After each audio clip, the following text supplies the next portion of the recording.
have no idea what's happening. Oh, dude. Yo, he's an Autobot. Autobots roll out. Ah! Yes, my Elden Lords, this game is definitely more than meets the eye. I'm going to give you the most essential tips to help you with your run. This is going to help you and your team all the time. And also probably why you or someone on your team named Steve really sucks and they're ruining your run. Let's begin.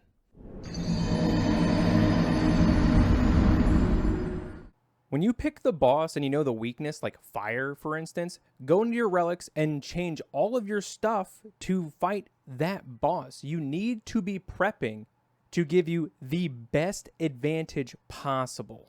As soon as you get in the map and you're flying in, you want to ping.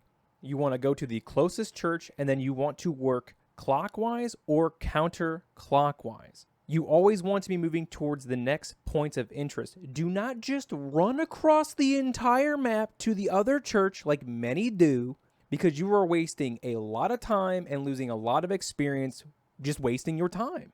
On day one, you want to go after the great churches. The reason is these bosses are pretty easy and they will always give you the stone key. The reason the stone key is so important is because it will lead you to another location where you can get anywhere from 10k runes to 30k runes, which leads me to my next biggest thing. You should be prioritizing your level. Weapons will come as you go. It needs to be your levels. Your goal is always to get to level 15. Now, I know that's not always going to happen, but that is your goal. And with that knowledge, you know what you need to do. Stop following Steve while the ring is closing and he wants to go to the mine where the ring is closing around him. Don't do it. It's a trap. A word of caution to everyone who wants to do the castle in the center. The castle is one of the hardest zones to do because there's just so much stuff.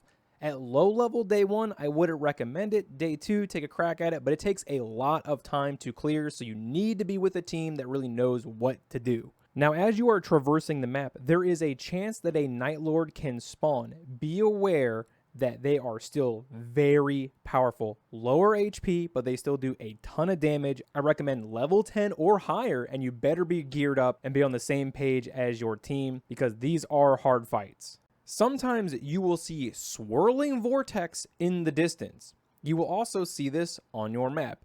Do not go here. It is not worth your time. The enemies here hit extremely hard and will most likely cost you a lot of levels. Just avoid this. Trust me, if you want to go there and feel the pain train, you go right ahead. But you've been warned.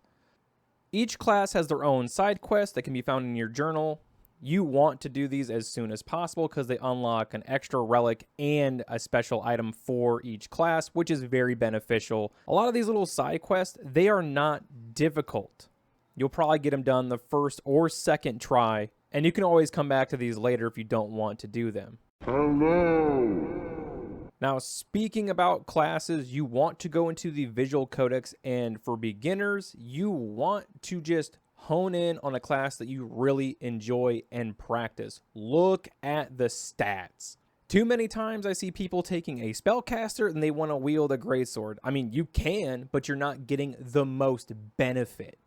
Each class has a group of weapons that they excel with, and that's what you need to go into.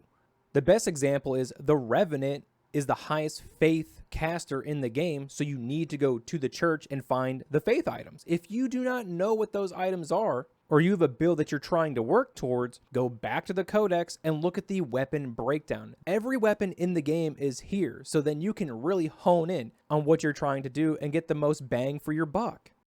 If the ring has closed around you and you feel like you're screwed, if there is a site of grace close to you, you could run to it and refill your HP and your flasks and maybe get to safety. I'm sure this will get patched at some point, so take advantage of it while you can. Many times you're going to have RNG and it will not be pleasant to you, but you can get an item and give that to your teammate. I don't see a lot of people doing this, and I don't know why, but I pick up items all the time that if I can't use them and they're purple or they're gold, I will drop them for my teammate, and you should do the same. This is a team game. Sharing is caring. At least that's what they say. Those are my tips. Let me know what you think. What are some of your tips that will help everyone out? I know the game right now is a little in between reviews. I don't think it's bad. I will be putting out my review very shortly, but if you're an Elden Ring fan, I'm pretty sure you've picked this up. The randoms aren't that bad in my opinion. Connectivity is an issue, but I will cover all of that in my full review. If you enjoyed this or if this helped you, please like and sub, you know the drill, and I will see you next time. See you later.